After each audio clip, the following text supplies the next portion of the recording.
Hey guys, I wanted to show you something really stupid I did. This is so bad. But I'm doing this in the spirit of, no matter how long you're trading, you still make some dumb mistakes. And I still made a dumb mistake just the other day. So anyway, I'll share it with you. You're my confessors, and it's kind of a way of just saying be careful. Okay, no matter how long you trade, you can still make some dumb mistakes. So I use the dome for trading. That's this thing here. For those of you not familiar with it, basically you just hover your mouse over here and you press certain buttons as to where you want to go in, place a buy, stop, just maybe a market order, whatever. You can also use the buttons down here for that.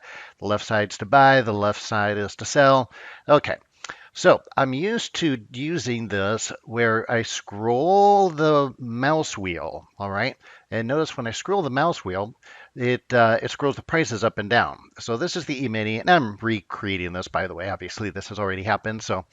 Um, so the yellow highlighted price there, that's the current price. The technique I'm used to managing this window with is just scrolling the mouse wheel up and down because this thing will, the price will go up and up and up and up and up and go off the top of the window. And if I want to bring it down, then I got to scroll it on back down. I try to keep it around the center.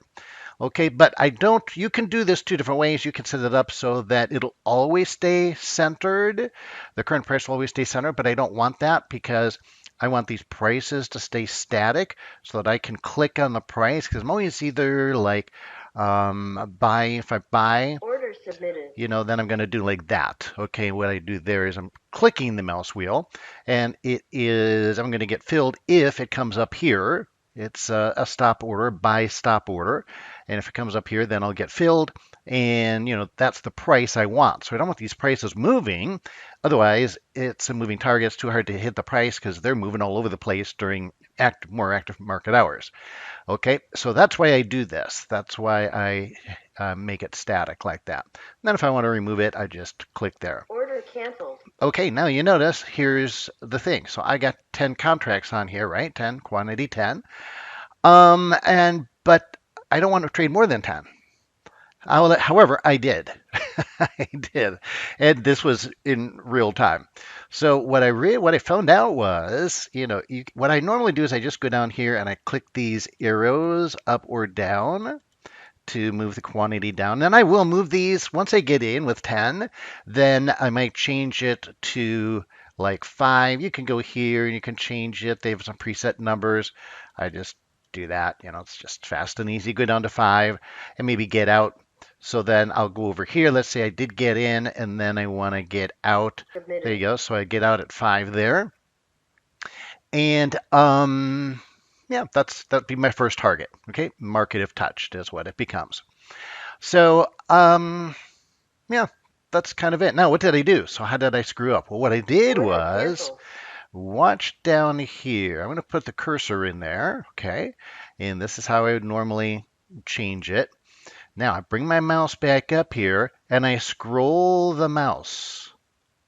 I'm scrolling my mouse a rolling wheel.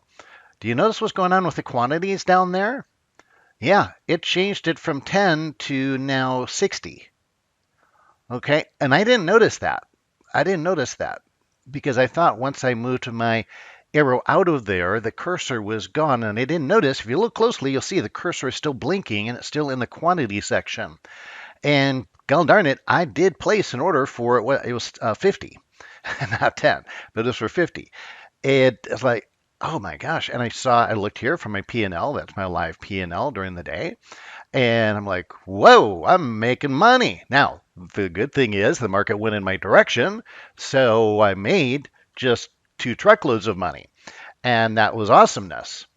But it could have well have just gone in the opposite direction and I could have lost 2 truckloads worth of money. And that would have been just as unawesome.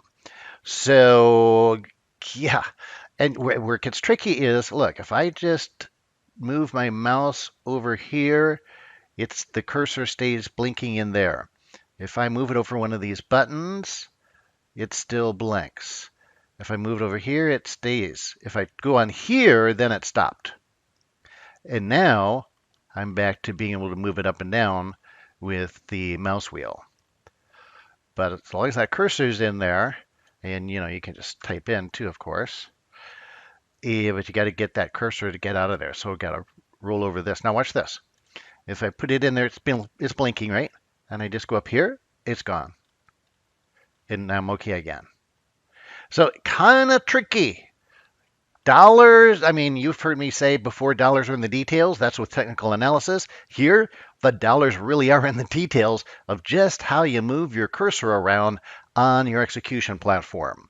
So, just a little word of warning. Now, that could have gone for me or against me. I got lucky, frankly, that it went for me. I mean, the odds are on my side with the trade, but yeah, I don't really want to take that chance again.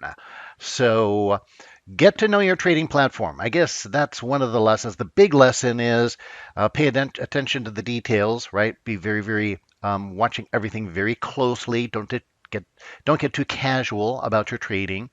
Another one is that no matter how long you trade, you still need to pay attention to those details. You can still make mistakes. Don't think you're immune to mistakes. You're not. And number three is really understand how your trading platform, your execution platform works, all the little minutia. Get on, all the training that your broker provides you for that. And I guess the last lesson would be, mistakes are still going to happen. We're human. They are going to happen as much as we try. They will happen, and therefore you've got to just understand. Sometimes it'll work for you. Sometimes it'll work against you. It's kind of like in sports. There'll be a bad call. The ref will give a bad call. And both teams know it. The audience knows it. Everybody knows it. Divergence, short-term stochastic. Yeah, there goes one of my alerts. Okay. The audience knows it. The TV commentators know it. They all see it, and they all say, oh, that was a bad call from the ref. Do you ever see the call, or now the team that got the bad call, they'll always be complaining to the ref, right? They'll be like, oh, hey, he made a bad call there, ref, blah, blah, blah, I didn't do that. Now, the other team, do they ever complain? No. No, you never see them go up to the ref and say, oh, yeah, ref, that was a bad call. Give them the yards back or whatever. They never do that. And part of the reason is because they know that later in that same game or another game, they're going to get a bad call against them. And over the long term, it all kind of evens out. So in trading, it's like that too. You're going to have a mess up here. And once in a while, it'll go in your favor. Another time, it'll go against your favor.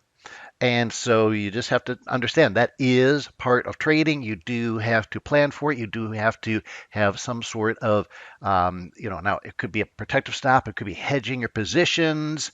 But if things go all haywire, you got to be very, very aware of that. No, for example, in this one, I can go here to cancel all orders, and the emergency is just flatten everything. Flatten everything. Canceling your orders, like you can close your order, okay? That doesn't necessarily help you. I mean, it could get you out of a position, sure, but you might have some open orders out there that didn't get filled yet, and they're still out there. And if you don't remember, you're not aware of them, then you got to make sure that you have something like this. Flatten everything. That means you just get out of all your open positions, get out of all the positions that haven't been filled yet. And it's very important to know that you have that capability, that functionality with your trading platform. So an emergency situation, and one other emergency situation is have your broker's phone number on hand, have your cell phone on hand in case power goes down, whatever. You've got 3 backups. So redundancy to protect yourself against all emergencies.